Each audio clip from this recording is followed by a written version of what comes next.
সওয়াব অর্জন করতে পারবে মানুষের সাথে ভালো আচরণ করলে মানুষ তত সওয়াব অর্জন করতে পারবে। দুই, সারা বছর একজন ব্যক্তি নফল সিয়াম বা নফল রোজা রাখলে যত নেকি অর্জন করতে পারবে, একজন ব্যক্তি ভালো আচরণ করলে তত নেকি অর্জন করতে পারবে। রাসূল সাল্লাল্লাহু আলাইহি ওয়াসাল্লাম বলেন, মান সামা ইয়াওমান ফি সাবিলিল্লাহ, যে ব্যক্তি আল্লাহকে খুশি করার জন্য, যে ব্যক্তি আল্লাহকে পাওয়ার জন্য মাত্র একটা দিন সিয়াম রাখবে, মাত্র একটা দিন রোজা রাখবে, রাসূল সাল্লাল্লাহু আলাইহি ওয়াসাল্লাম বলেন ওই ব্যক্তি থেকে জাহান্নামকে 100 বছরের পথ দূর করে দেওয়া হবে। সম্মানিত উপস্থিতি, ঠিক এরকম করে সারা বছর রোজা রাখলে, সারা বছর সিয়াম রাখলে একজন মানুষ যত নেকি অর্জন করতে পারবে, ভালো আচরণ করলে মানুষ তত নেকি অর্জন করতে পারবে। কর্ম একটি, দুইটি নেকি হবে। ভালো আচরণের মাধ্যমে তাহাজ্জুদের নেকি হবে, ভালো আচরণের মাধ্যমে নফল সিয়ামের নেকি হবে। আর ভালো আচরণের সবচাইতে শ্রেষ্ঠ দিক হচ্ছে, ভালো আচরণের সবচাইতে উত্তম দিক হচ্ছে লজ্জাশীলতা। লজ্জাশীলতা হচ্ছে ভালো আচরণের উত্তম মাধ্যম, উত্তম পথ।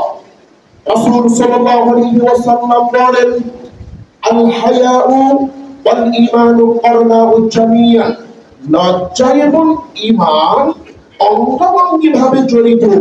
লজ্জা এবং ঈমান অঙ্গাঙ্গি ভাবে জড়িত, একেবারে জমা লেগে আছে, একেবারে আন্তঃসাত ভাবে লেগে আছে। এই কথা বলার পরে রাসূল সাল্লাল্লাহু আলাইহি ওয়াসাল্লাম বলেন, ফাইদা হুদিয়া আহাদুহুমা হুদিয়াল আখার, একটি যদি উঠে যায় অপরটি উঠে যাবে, একটি যদি চলে যায় অপরটি চলে যাবে। ঈমান যদি থাকে তাহলে লজ্জা থাকবে, লজ্জা যদি থাকে ঈমান থাকবে, লজ্জা যদি না থাকে ঈমান থাকবে না, ঈমান না থাকলে লজ্জা থাকবে না।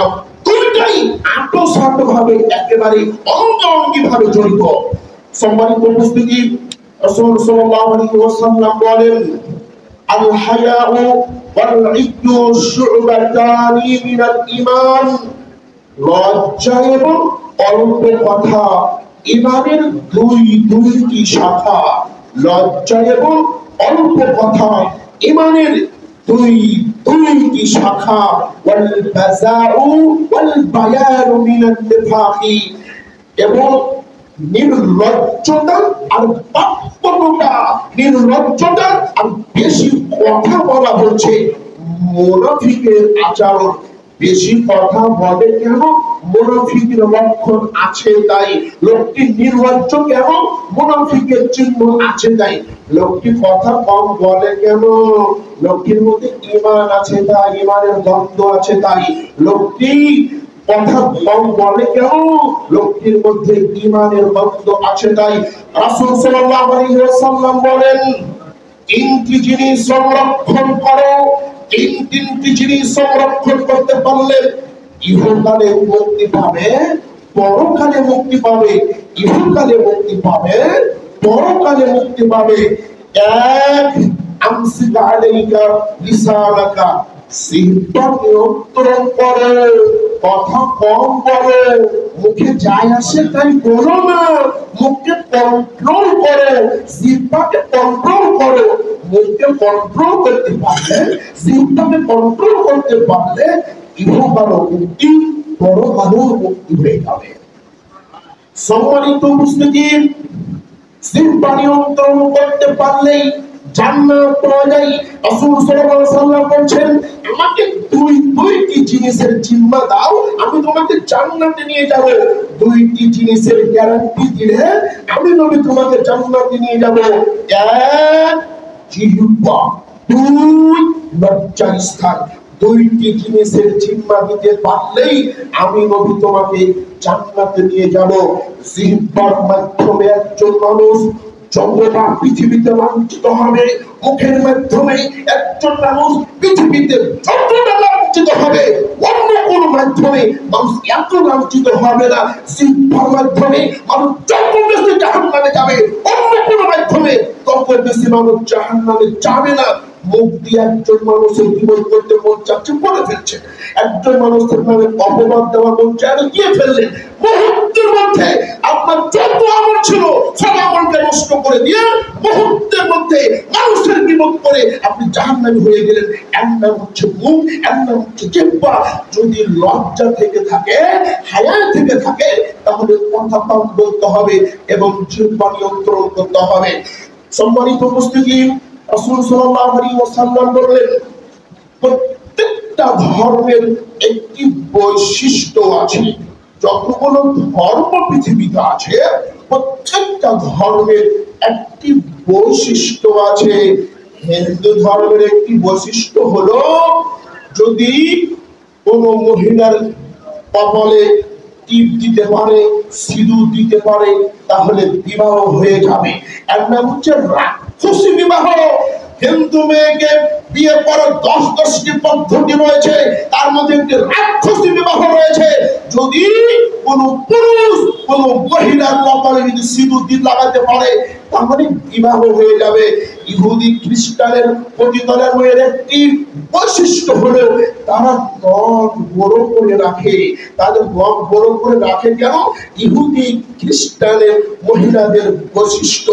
আর ইসলাম ধর্মের বৈশিষ্ট্য হলো, আর ইসলাম ধর্মের বৈশিষ্ট্য হচ্ছে আল হায়া, লজ্জা। আল হায়া, লজ্জাশীলতা, শরম। সম্মানিত উপস্থিতি, এবার আপনি আসেন, রাসূল সাল্লাল্লাহু আলাইহি ওয়াসাল্লাম বলেন, ইন্না মিন আদরাকান নাসু মিন কালামিন নবুওয়াতিল উলা। মানুষ পূর্বের নবীদের থেকে যা পেয়েছে, পূর্বের নবীদের যে বৈশিষ্ট্য ছিল, পূর্বের নবীদের থেকে যা পেয়েছে তা হলো, ইদা লাম তাস্তাহি ফাসনা মা শিতা। যখন তোমার লজ্জা উঠে যাবে, যখন তোমার হায়া উঠে যাবে, তখন তুমি পৃথিবীর সব কাজ করতে পারবে, কোনো কাজ আর থেমে থাকবে না। যখন লজ্জা শরমের মাথা বিক্রি করে খাবে, তখন আর কোন মানুষের মেয়ের পক্ষের কাছ থেকে যৌতুক নিতে লজ্জা হবে না। যখন মানুষ লজ্জা বিক্রি করে খাবে, তখন মেয়ে পক্ষের বাড়িতে গিয়ে 150 জন 200 জন মানুষ বরযাত্রী খেয়ে আসবে। বাংলাদেশের সবচেয়ে 2টি খাবার রয়েছে যা ফ্রিতে খাওয়া হয়। 2টি খাবারই হচ্ছে হারাম, 2টি খাবারই হচ্ছে হারাম। যা 2টি খাবার বাংলাদেশে রয়েছে, একটি হচ্ছে মানুষ মরে গেলে 3 দিন পালন করার পরে মানুষকে কেটে খাওয়া হয়, মানুষ একেবারে পেট পরিপূর্ণ করে খায়। 2 নাম্বার হচ্ছে বরযাত্রী যাওয়া। বরযাত্রীর খাবারটা, আরে মেয়ের মা, মেয়ের বাবা 10-15 জন মানুষকে সম্মান করতে পারে, আপনি কেন 200 জন 500 জন মানুষ বরযাত্রী গেলেন? লজ্জার মাথা কি বিক্রি করে খেয়েছেন? লজ্জার মাথাকে একেবারে শেষ করে ফেলেছেন। বিবাহ যদি করতে হয়, সমর্থন থাকলে বিবাহ করতে হবে। এত বরযাত্রীর প্রয়োজন, খরচটা আপনি বহন করেন, কিন্তু লজ্জার মাথা বিক্রি করে খেয়েছি। এই জন্য তো ছেলেটা বিবাহের আসরে বসবে, এই জন্য চাচাতো বোন, খালাতো বোন, মামাতো বোন, ফুফাতো বোন, আরে ফুফাতো বোন তো আছে, দেবর এসে হলুদ মাখায়। এটা নাকি আমরা কত বড় মুসলমান! আমরা অনেকেই আহলে হাদিস দাবি করি, আমরা অনেকেই আমাদের পরিচয় হল হাদিস। তারপরও এত সুন্দর একটি বৈশিষ্ট্য থাকার পরও, এত সুন্দর একটি ব্যাপার থাকার পরও, আমার ছেলের বিবাহতেও আমি গাড়ি মোটরসাইকেল না নিলে বিবাহ দিতে পারি না। আমার ছেলের বিবাহতে 500 জন বরযাত্রী না গেলে হয় না। আমের সময় আম নিতে হয়, কাঁঠালের সময় কাঁঠাল নিতে হয়। ছেলে মেয়েটা বাচ্চা হতে যাবে, তাও আবার খাবার দিয়ে বিদায় দিতে হয়। এই আহলে হাদিস, এটা আহলে হাদিসের মানকে নষ্ট করে ফেলেছে। এরা আহলে হাদিস নামে পরিচয় দিয়ে আহলে হাদিসের সম্মানটা নষ্ট করে ফেলেছে। আজকে আমরা এখানে অনেকে বসে আছি, বুকের উপরে হাত পেতে নামাজ পড়ি, চোরে আমি পড়ি, আমি নামাজ পড়ি। মুহতারাম আমির জামাত বলেছিলেন, যেদিন থেকে তুমি বুকে হাত বাঁধছো, দুইটি হাত উত্তোলন করছো, তুমি এখনো আহলে হাদিস হতে পারোনি, তুমি আহলে রফল দায়ী হয়েছো, হাত উত্তোলনকারী হয়েছো, তুমি এখনো প্রকৃত আহলুল হাদিস হতে পারোনি। প্রকৃত আহলুল হাদিস বলে আমি পর্যন্ত নামাজ পড়ি, আমার পরিবারে আজ ইসলাম নাই কেন? খুব কঠিন, খুবই কঠিন। আমার পরিবারে ইসলাম নেই, আমি অনেক বড় আহলুল হাদিস, অথচ আমি নামাজ পড়ি, আমার ছেলে নামাজ পড়ে না, আমি নামাজ পড়ি, আমার স্ত্রী বেপরদায় চলে, আমি নামাজ পড়ি, আমার মেয়েটা বেপরদায় চলে, অথচ আমি আহলুল হাদিস, বুকে হাত বেঁধে নামাজ পড়ছি। খুব সাবধান, লজ্জা করে, স্মরণ করে সব এই কাজগুলো থেকে ফিরে আসুন, নিজেকে পরিবর্তন করার চেষ্টা করুন। সম্মানিত উপস্থিতি, আজকে লজ্জা শরম উঠে গিয়ে, আজকে আমরা লজ্জা শরম উঠে গিয়ে আজকে আমরা গণতন্ত্রের পিছনে ছুটছি। আহলুল হাদিসের সন্তান হওয়ার পরেও, বাবা আহলুল হাদিস হওয়া সত্ত্বেও আজকে আমরা গণতন্ত্রের পিছনে ছুটছি। আজকে বাংলাদেশের যদি একটা ডাক দেওয়া হতো গণতন্ত্র নয় খেলাফত কায়েম করতে হবে, তাহলে প্রত্যেকটা জায়গা থেকে আন্দোলন শুরু হতো। সারা বাংলাদেশে ইসলাম কায়েম করতে 10 মিনিট সময় লাগতো না। কিন্তু আজকে ইসলামের নাম দিয়ে, গণতন্ত্রের নাম দিয়ে আজকে আমার প্রাণ প্রিয় ভাইগুলোকে এই পৃথিবীতে জীবন দিতে হচ্ছে, আমার প্রাণ প্রিয় ভাইগুলোকে দুনিয়া থেকে বিদায় গ্রহণ করতে হয়েছে। 5 আগস্ট আমার বাংলাদেশের ভাইয়েরা বুকে তাজা রক্ত দিয়ে বাংলাদেশ স্বাধীন করেছে। তারা কখনো চায়নি নেতার পরিবর্তন, তারা চেয়েছিল নীতির পরিবর্তন হয়। বাংলাদেশে আজকে নেতার পরিবর্তন হয়, কিন্তু কোন নীতির পরিবর্তন হয় না। ততদিন পর্যন্ত গণতন্ত্রের পিছনে, মানব রচিত আইনের পিছনে আপনি আমি ছুটবো, ততদিন পর্যন্ত বাংলাদেশ কেন তাম পৃথিবীতে কোথাও শান্তি আশা করা যাবে না। সম্মানিত উপস্থিতি, এই জন্য আপনাকে আমাকে গণতন্ত্র থেকে ফিরে আসতে হবে, লজ্জা এবং হায়া নিয়ে আসতে হবে। আল্লাহ পাক কবুল করুন। সকলে বলছি আল্লাহুম্মা আমিন।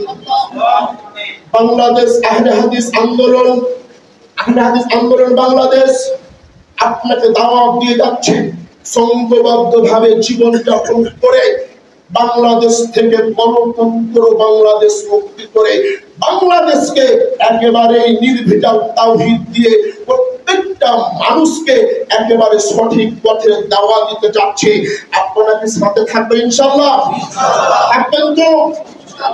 যদি আপনাকে সেই সময়ের মানুষগুলোকে যেভাবে কোরআন দিয়ে কেটে টুকরো টুকরো করা হতো, তারপরেও তারা তাদের নীতি থেকে বিন্দুমাত্র সরে যায়নি। আহলুল হাদিসের সন্তানকে যদি কেটে টুকরো টুকরো করে দেওয়া হয়, তবে আহলে হাদিসের একটি সন্তানও তার নীতি থেকে কখনো সরে আসবে না। সম্মানিত উপস্থিতি, ব্রিটিশ আন্দোলনে এই আহলুল হাদিসের আলেমরাই সর্বপ্রথম জীবন দিয়েছে। আজও যদি বাংলাদেশে গণতন্ত্র বাদ দিয়ে খেলাফতের ডাক দেয়, আজও বাংলাদেশে আহলুল হাদিস আন্দোলনের প্রত্যেকটা আলেম সর্বপ্রথম জীবন দেওয়ার জন্য প্রস্তুত রয়েছে। সম্মানিত উপস্থিতি, আসি আল্লাহ আপনাকে আমাকে সকলকে আজকের বক্তব্য বুঝে আমল করার শক্তি দান করে। সকলে বলছি আল্লাহুম্মা আমিন।